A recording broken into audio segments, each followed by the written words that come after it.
So how do I write a business plan for the Canadian market? Okay, we'll talk about some common mistakes here and how to better use your effort and your time. So there's a link here in the description of the video. We help businesses of different sizes at different stages in this journey to Canada. Okay? But let's look at some common mistakes that happen first. The first big mistake people make is when they think about writing a business plan for Canada, they think, oh, this is just an exercise. I have to check some box. Okay, there's a list of things I need to provide for whatever reason, maybe my immigration visa or my pitch to investors, and I need to have a business plan. Okay, tick the box. This is not just a check the box exercise. Actually, thinking about your business plan, you are the main beneficiary of that because it gives you more clarity about what your business wants to do, okay? The second mistake we see people making is that people write too much. This happens like any university professors, like I taught here at a university here in Toronto for many years. It's very clear. The student that doesn't know the answer tends to write too much in the hope that something that I wrote, hopefully, is what the professor was looking for. So don't do that for your business plan. Don't write too much.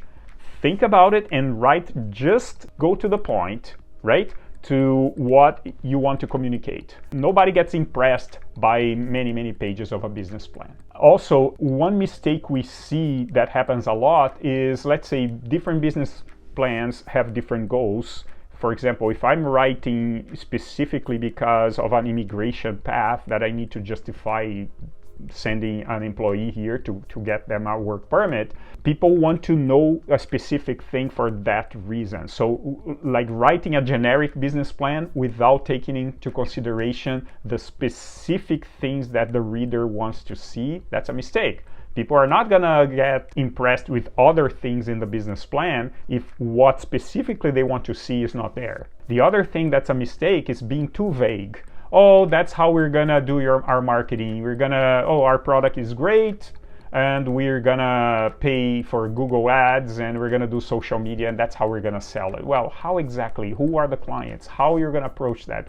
Why your message is different? So being too vague is not good for a business plan. The other thing that kind of is tied to the other items here, it's like we say here in English in Canada, it's like throw everything in the kitchen sink to see if something sticks. Like, it doesn't need to be lengthy. Don't do a lot of copying and pasting of things from other documents that you already have and then hoping that if you can do that, of course you can use information that you have prepared for other purposes before, but you have to make sure that the ideas flow well. There's a cohesion of the ideas that you're presenting in your business plan, okay? So these are some common mistakes that we've seen many times in many business plans written by international people that are coming to Canada trying to prove a point writing a business plan here. I told you what not to do, so let's see what can be done here that works well. There's good news. It doesn't have to be a long process, it doesn't have to be a painful process, right?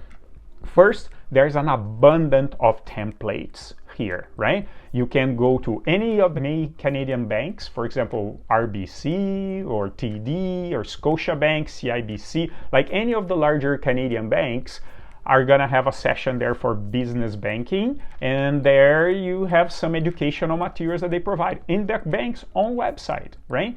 Specifically, there's one that's very well respected. There is a bank called the BDC, the Business Development Bank of Canada, which is a government bank that works specifically with small businesses to help them grow.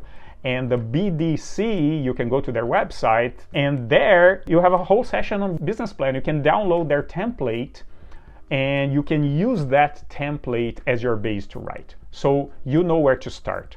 It's always very advisable. You can start with a business model canvas as well. You can just Google that and you can download a template.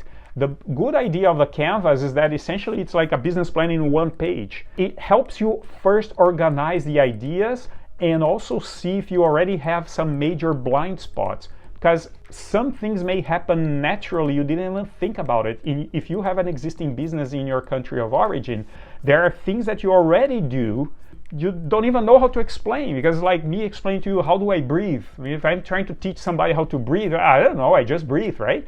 So same thing, like the business model canvas help you structure things that you do so that you can write about it, but also it helps you see if there are things in Canada that you should do that you didn't think about it yet. You say, oh my gosh, yeah, that I haven't thought about. That thing I still need to do and I haven't.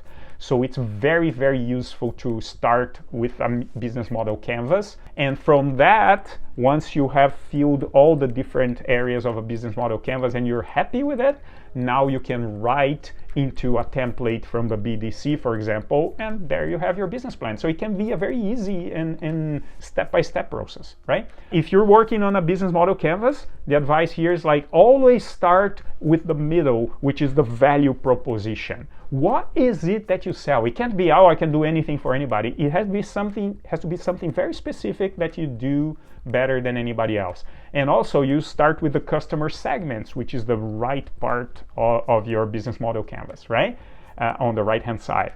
And that's where you become very specific about who is that's going to buy from you. If you're thinking that, oh, I can sell a lot of different things to anybody, people are very quickly going to discount your business plan as being, well, they don't really know what they're talking about. They don't really know what they're doing. So when we think we are so good that we can be very generic, it may be true. It's probably true in your country of origin, because again, we talked about this in other videos here in our channel. Back home, it's all about the reputation and being competent and being able to deliver results. And then different people from different sectors come to us for different types of solutions. And that's how we end up building a company that's quite generalistic. And that's okay. And that's completely appropriate to our country of origin. Completely inappropriate to Canada. Right? Because in Canada, people don't believe that anybody can be that good at that many things. You will need to focus. You need to be specific and especially very thoughtful about marketing and about operations. Just saying, I'm going to advertise on Google and therefore I'm going to get clients. Nobody who's reading your business plan is going to think you did a good job explaining that. Be specific how and why people are going to want to come to you. So your marketing strategy part of your business plan of how clients are going to come to you, it has to be thought thoroughly, right? And same thing for the operations. Oh, I'm going to hire some people, they're not going to run things for me. Well, who are you going to hire? Why? What kind of occupation? What's the timeline? Who you're going to bring in the first 6 months? Who you're going to bring after 12 months? Who you're going to bring after 18 months? You need to think about these things and be able to articulate it, right? And again, starting from a business model canvas is going to help you structure that. And remember, different audiences, different readers, they will want to see different things, different focus on a business plan. So for example, if you're writing a business plan because of immigration purposes, because you need to request a work permit for somebody to come here, their focus usually is about job creation. How many people in Canada are going to hire over time? And how many in the first year, the second year, the third year, right?